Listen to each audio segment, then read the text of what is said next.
What's up? Oh, I'm just compiling all the top sports scores, news, and odds so I can make the very best bets. Me too. BetOnline.ag. Join today and receive your 50% welcome bonus at betonline.ag. In what was a crucial Game 4 here in Boston, the Celtics fold to the Milwaukee Bucks 113-101. I'm Sierra Goodwill, joined by Jeff Goodman of Stadium and Josue Pavon. In a game that seemed like a must-win, the Celtics let another horrible third quarter be the story of the game, and they just can't fight back. Their defense struggled when their shots weren't falling, and they just couldn't get it done and when they needed to the most. Yeah, I mean, listen, they had a great opportunity, right? Giannis was in foul trouble, picked up his third at the end of the first half. Middleton picks up his fourth. Those guys are on the bench. Giannis plays 3.5 minutes in the third quarter.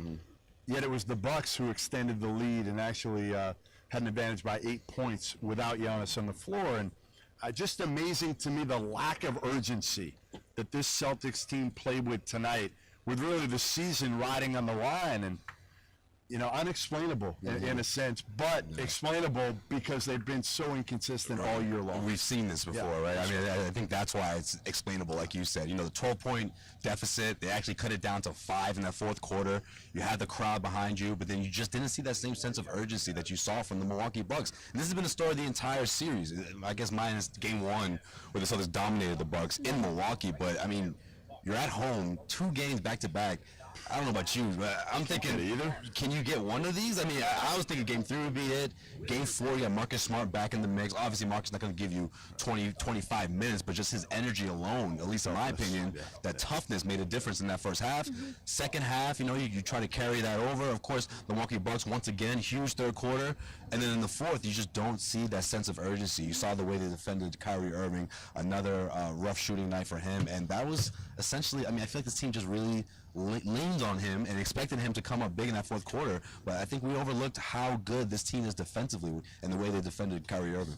And this Garden Report is brought to you by betonline.ag. Head to clnsmedia.com/win. Enter promo code CLNS50 for 50% cash back on your first deposit. And Jeff, going back to what you said about the stretch in the third quarter when Chris and Giannis were on the bench for a majority of the time, Brad Stevens decided to go with a guard-heavy lineup. When it seems like that was a situation where they could really pack the paint and drive to the hoop, Al Horford was taking threes with Giannis on the bench. Is that something that you think could have been different? Well, I think, again, the problem is the Celtics team, you know, they kind of live and die by the three. And Kyrie looked like a shell of himself. You know, he didn't get on the board with a field goal until, I think, midway through the fourth quarter. He hadn't scored. He didn't get on a field goal in the second half. So, you know, while Giannis in the fourth quarter, what did he do? He imposed his will, which he's done the last 3 games. You know, he's shown that he's a superstar that stepped up, and Milwaukee kind of follows him. Where tonight, in the last 3 games, really Kyrie, again, has looked ordinary and has been outplayed by George Hill most of the series. Yeah, absolutely. You know what? In the first half, I felt like Kyrie was doing the opposite. You know, we've seen this pattern of second half Kyrie where he really tries to get, you know, take matters into his own hands. This time around, the first half, I think he attempted 14 field goals, goes ice cold, and all of a sudden the Celtics are like, well, now what? You know, this isn't the recipe of success that they've been doing all season long. It's been the other way around, where you see him set up his teammates and then he does his thing in the second half. Then comes the second half, obviously the third quarter happened with how Milwaukee dominated, and all of a sudden it's like, who is that guy who's going to step up?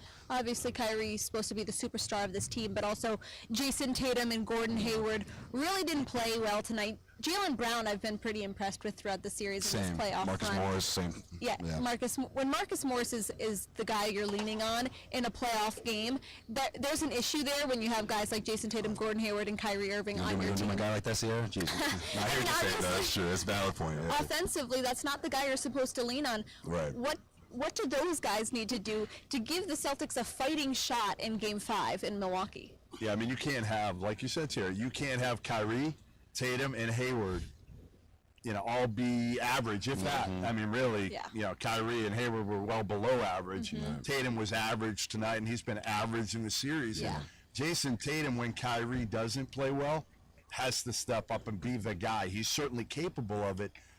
Has struggled around the basket a little bit, still needs to get stronger for next year.